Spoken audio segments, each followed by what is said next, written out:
Chapter 15. The next morning, Alastor was strolling down the hall of his basement. He walked happily knowing that his love was awaiting him in her prison cell. Alastor pictured Vaggie in her beautiful lingerie dress and imagined how smooth and soft her body would be against his when they would finally share a bed together. The wedding day was getting closer. Sure, Vaggie wasn't ready to be presented to all of hell, but that was a minor problem that would be optimistically solved with Rosie's help. Even if it wasn't, Alastor had other ways to rope her in line. One way or another, Vaggie would be his bride. Yes. Less than 2 weeks and that exquisite little moth demon would be his to have and to hold for all eternity. Before Alastor knew it, he was in front of the prison cell. Vaggie was still sleeping on top of Angel, who had his arms resting on her back. It was enough to make Alastor's blood boil, but he didn't interrupt. At least, not yet. Alastor stood there watching Vaggie sleep for a minute and sighed contentedly. He was happy to watch his beautiful bride sleep until she rolled over.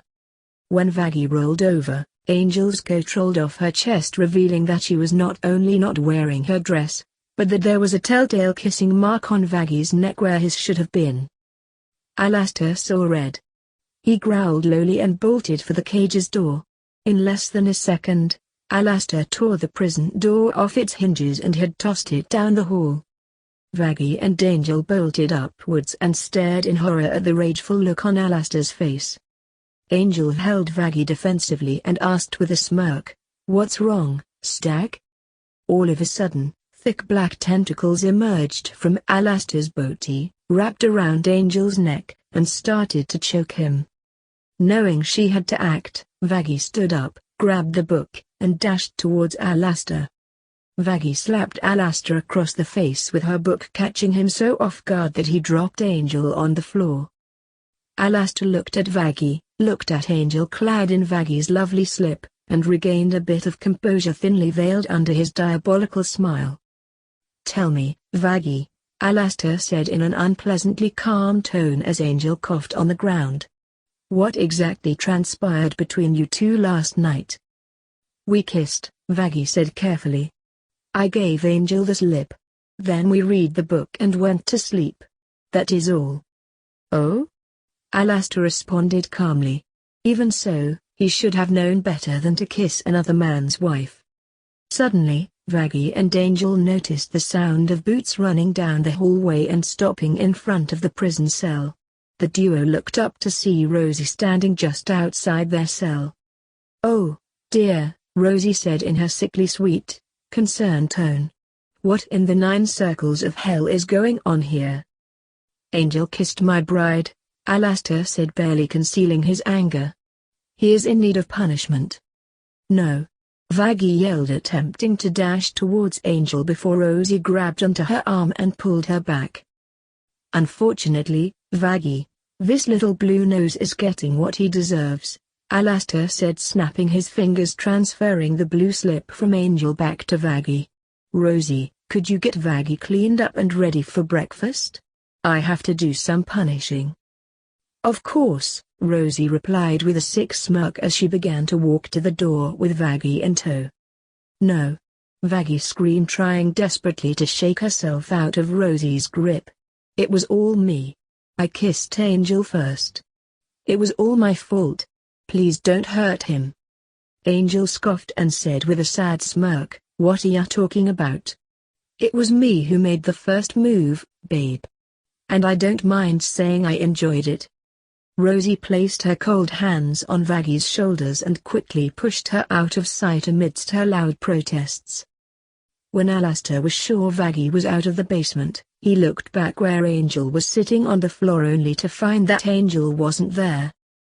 Alastor turned around to see Angel standing and urinating in the toilet right in front of him.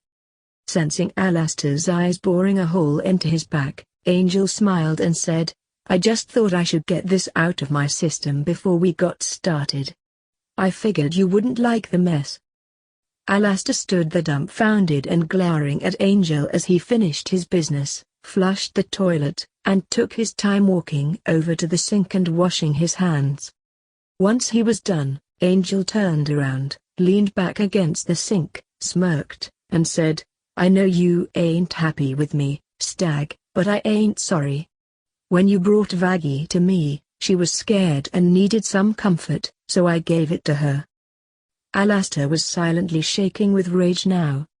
Angel smirked amusedly and added, "What's the matter, Alastor? You can't handle that I'm a better kisser than you?" Alastor snapped. In a flash, his foot smashed in Angel's left knee, causing the latter to squeal in pain as he fell to the ground. "Oh, yes, Daddy!" Angel cried out between gasps for air as Alastor's tentacles reached for his limbs. "Let me have it. I've been bad."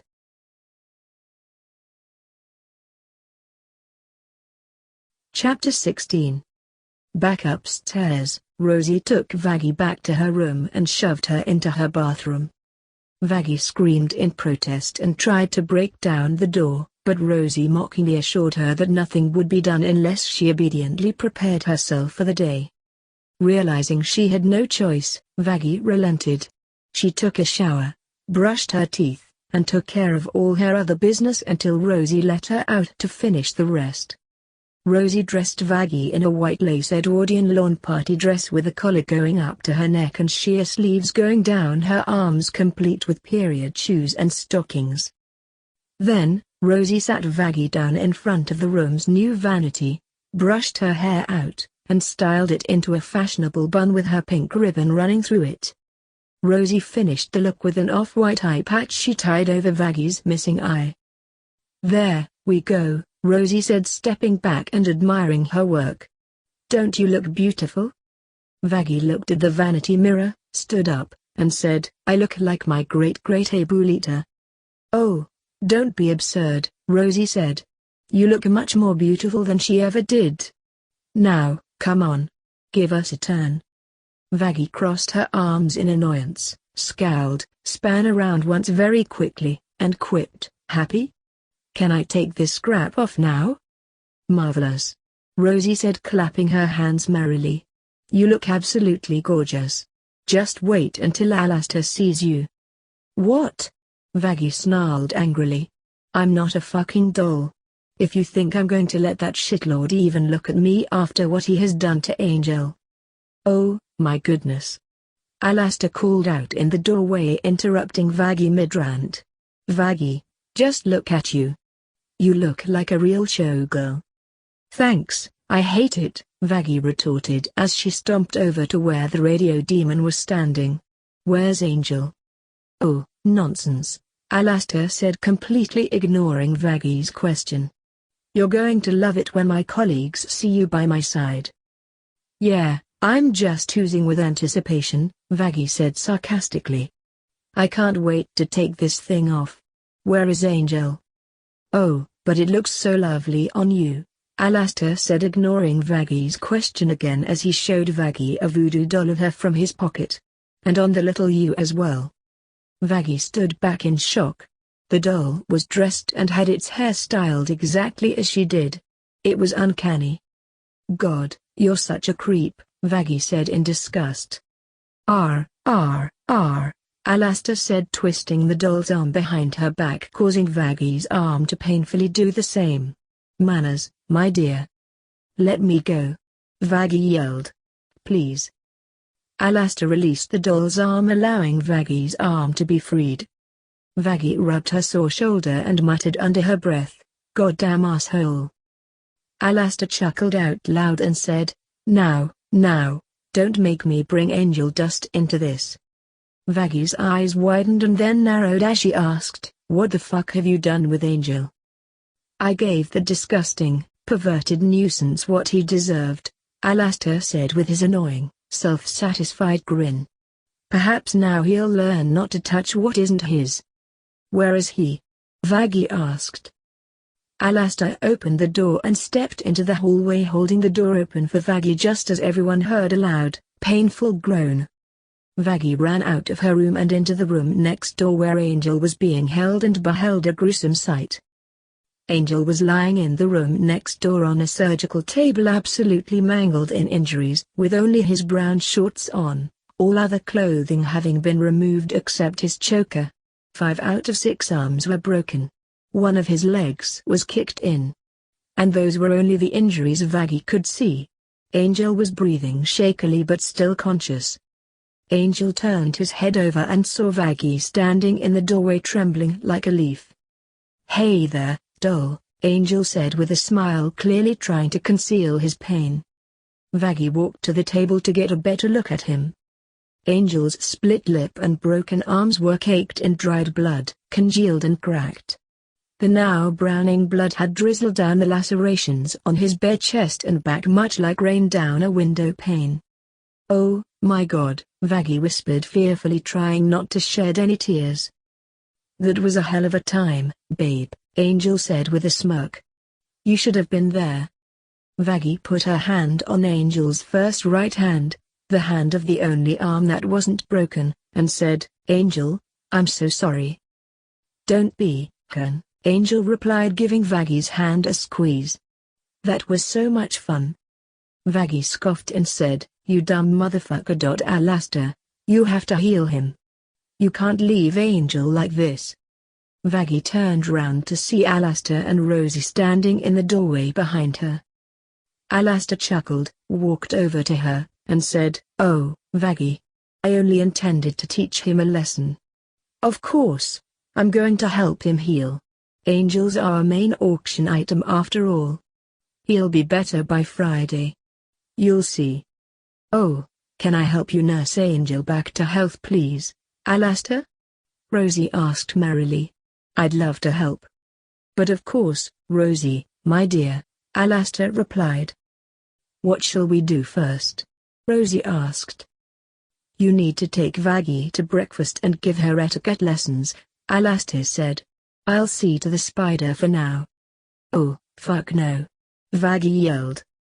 "Vaggie, it'll be fine," Angel said, desperately trying to calm Vaggie down. "Come along now, Vaggie," Rosie said without skipping a beat. "We must go to breakfast." "Like hell," Vaggie snarled. "I am not leaving Angel alone with Alastor." Alastor held up Vaggie's voodoo doll again and started moving her legs, causing Vaggie's to do the same toward the door as he said, "Yes, you are." "No." Vaggie screamed helplessly as she and Rosie headed out the door before Alastor shut it behind them. "Angel." "Don't worry, Vaggie," Angel yelled after her reassuringly. "I'll be fine." Alastor stared at the door quietly until he heard Rosie and Vaggie head downstairs. Only then did he turn to his crippled victim on the table.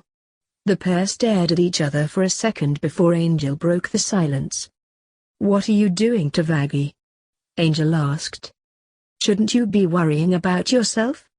Alastor said, taking his coat off and dropping it on the floor as he walked over to the bathroom. Angel Dust's eyes narrowed as he turned his head towards Alastor and said, "I don't give a flying fuck about what ya do to me. What are ya going to do to Vaggie, you stuck-up, fucking son of a bitch?" "I'm going to make her my wife," Alastor said, turning on the sink and beginning to scrub the dried blood off his arms. Angel scoffed and said, "The day that happens is when Satan gives up his damn crown."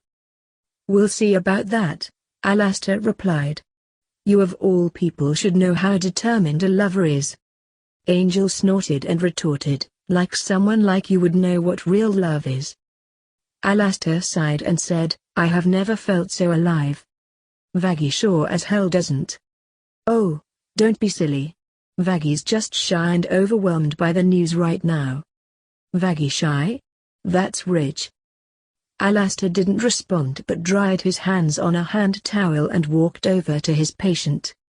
"What are you gonna do with your hands?" Angel asked flirtatiously. Alastor summoned a needle and thread out of nowhere and said, "Fix you up, of course." "Didn't know you were a doctor, handsome," Angel said. Alastor silently summoned a voodoo doll of Angel and quickly sewed the mouth of the doll shut. To Angel's horror, his lips were sealed shut along with it. "There," Alastor said, putting his doll back into his pocket. Silence at last. Angel's grew wide in panic and he gave out an involuntary whimper upon realizing what Alastor had done. Don't worry, Angel, Alastor said with a wicked smile as he walked over to Angel's first broken arm on his left side. I'll unsew your mouth when we're finished. You know how I relish the sound of screams. In his panic, Angel tried using his one good hand to pull open his mouth, tugging in vain to pry it open against the magic. Alastor grabbed his hand, gave a sigh of disapproval, and said, "Bad boy, Angel. You don't want to get yourself hurt again, do you?" MMMMPPPPPHHHHHH. Angel groaned, pulling as hard as could to twist his hand out of Alastor's titanium grip. "Angel, you need to lay still or I'm going to need to use restraints," Alastor chided calmly. FMMPPMMMM, fuck you.